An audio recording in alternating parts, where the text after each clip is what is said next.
assunto é com Murilo Rocha. E aí, Murilo?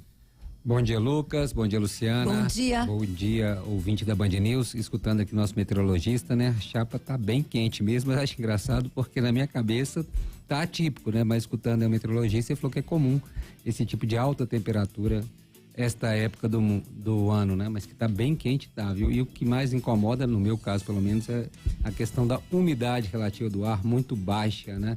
É muito ruim para nariz, garganta, enfim, sistema respiratório como um todo. Agora, hoje, a coluna de hoje, eu queria falar de três notinhas políticas aqui que movimentaram o dia de ontem. A primeira delas, essa postagem do governador Romeu Zema sobre a 381, né? Atribuindo aí o governo, cobrando do governo federal intervenções aqui nas estradas federais, nas BRs em Minas Gerais, logo após o acidente aí envolvendo esse ônibus do Corinthians, né? A gente, logicamente, foi uma tuitada política, né, do governador, ele querendo atingir o governo federal, né, se esquecendo aí dos anos passados de governo Bolsonaro, quando ele não cobrou nada do governo, mas queria chamar a atenção nesse caso, a pronta resposta aí do ministro Alexandre Silveira, ministro de Minas e Energia, nem é o ministro, né, de Infraestrutura e Transporte, é o ministro de Minas e Energia, mas é um ministro mineiro, né, o Alexandre Silveira, e com certeza nosso ouvinte, que é muito perspicaz, já reparou, ele é o escalado hoje, né, no governo federal para responder ao governador Romeu Zema. Tá bem claro isso. Qualquer polêmica que ocorre aqui, quem responde aí, quando ataca o governo federal, quem responde, quem foi escalado para fazer esse papel aí é o ministro Alexandre Silveira. Primeiro, porque ele é mineiro. Segundo, porque é um pouco da personalidade dele mesmo, ele gosta aí desse tipo de embate. E terceiro, e talvez o mais importante, é que se cogita ele como possível candidato ao governo do estado em 2026. Então hoje o Alexandre Silveira, pelo menos aí no governo federal, é quem faz essa contraposição aí, né? Quem faz essa oposição ao governo Zema, quem responde aí, entra nessas polêmicas, né? O presidente Lula raramente entra e os ministros, os outros ministros também não, o vice-presidente não. Quem geralmente pega essa bola dividida para responder é o ministro Alexandre Silveira. E ele tem se saído aí, vamos dizer, né? É difícil ficar avaliando esse tipo de peleja virtual, né? Aí de Twitter, porque depende aí, né, do que você acha daquele assunto, né? Da sua percepção daquele assunto, se você gosta ou não de um político, enfim.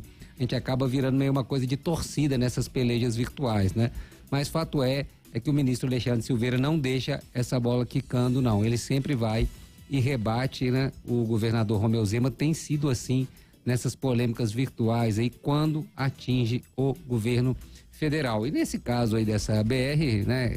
O governador tem que cobrar sempre melhorias e mais recursos federais para o estado de Minas Gerais. Só não dá para ser oportunista, né? Não dá para querer ser oportunista, né? E querer pegar uma tragédia para fazer política em cima, e ele acabou aí tomando não vou falar uma invertida, né? Mas uma resposta do ministro Alexandre Silveira, lembrando inclusive que é uma estrada concessionada e tal, mas enfim, a questão é o fato que tem que cobrar, mas não dá para ficar fazendo aí, né, esse oportunismo político em cima de uma tragédia. Essa cobrança tem que ser permanente, independentemente do governo federal, né? Nessa postagem do Zema, acho que a grande crítica lá que está nas respostas à postagem dele é isso, falando que ele sofreu uma amnésia, ou se ele estava num sono profundo aí nesses últimos anos, porque ele só veio cobrar agora, né? Então, acho que esse foi o questionamento. E o outro fato dessa discussão é o que eu destaquei, é o ministro Alexandre Silveira aí sendo escalado para esse embate por várias razões, e a principal delas é para cacifá-lo como um provável candidato ao governo do estado em 2026. Então, esse é um dos assuntos. Outro assunto interessante aqui, né? Vou usar esse termo interessante, né? Um eufemismo, para falar sobre o Bolsonaro, que vai receber uma homenagem aqui da Assembleia Legislativa de Minas Gerais. Estão só encaixando uma data ainda. O ex-presidente Jair Bolsonaro vai ser aí homenageado como cidadão honorário de Minas Gerais pela Assembleia Legislativa. É um pedido que já está agarrado aí na casa há algum tempo, desde 2019. O Coronel Sandro, o deputado Coronel Sandro, um deputado aí dessa ala de extrema direita, Coronel Sandro, ele pediu essa homenagem, né, solicitou essa homenagem, esse requerimento para que Bolsonaro fosse reconhecido cidadão de Minas Gerais. O tempo passou, pandemia, o Bolsonaro mal veio a Minas Gerais, durante o tempo dele de governo também, mal veio a Belo Horizonte principalmente, a não ser na época da eleição, né, no ano final ali, eleitoral, mas nos outros anos, muito poucas visitas a Belo Horizonte e sempre visitas muito rápidas, então o fato é que ele nunca recebeu essa homenagem que foi proposta pelo Coronel Sandro e agora está, vamos dizer, com menos atribuições, né? Está um pouco desocupada, a agenda vazia do ex-presidente Jair Bolsonaro. Parece que agora ele vai achar um tempo aqui para vir receber esta homenagem, cidadão honorário de Minas Gerais, né? Muita gente deve estar se perguntando qual a razão para ele estar recebendo, o que ele fez por Minas Gerais para merecer esse título, mas isso é comum no meio político, né? Os políticos sempre fazem isso para agradar aliados.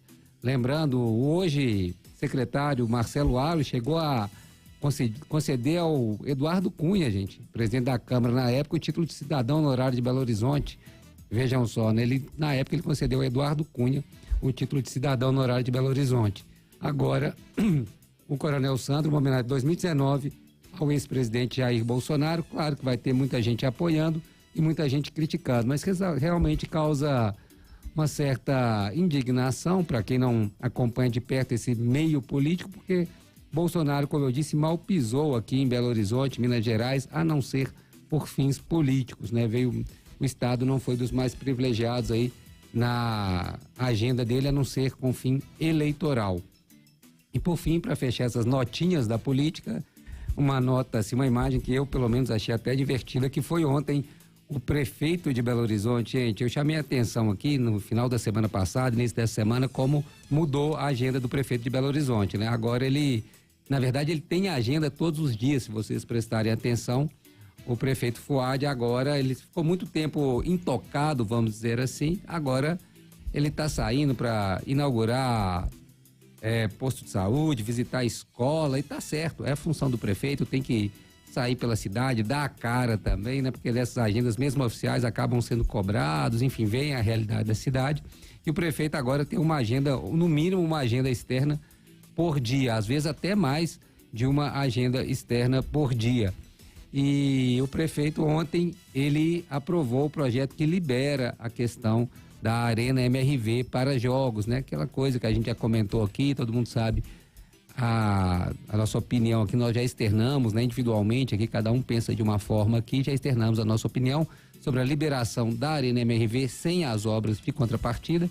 Fato é que o prefeito ontem ele sancionou o projeto e a galocura, né, comandada aí pelo vereador César Gordim nesse movimento de ontem, foi para a porta da prefeitura e o prefeito Fuad, com toda aquela sua malemolência, né, ficou lá ao ritmo da galocura, vestiu a camisa da galocura e ficou junto ali da torcida. Viu uma imagem, para quem não viu, depois faz uma busca aí, no mínimo curiosa, né?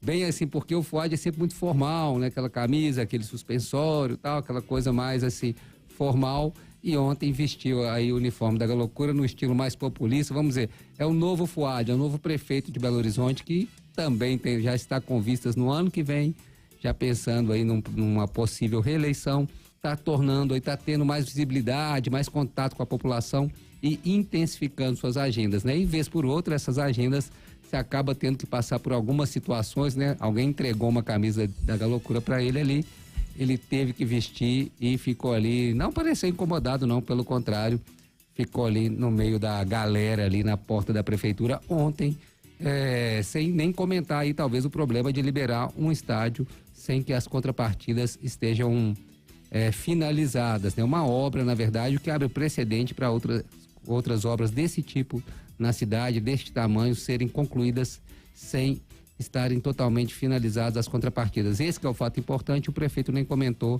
mas ele foi para a galera ontem lá na porta da prefeitura. É isso, Lucas, Luciana.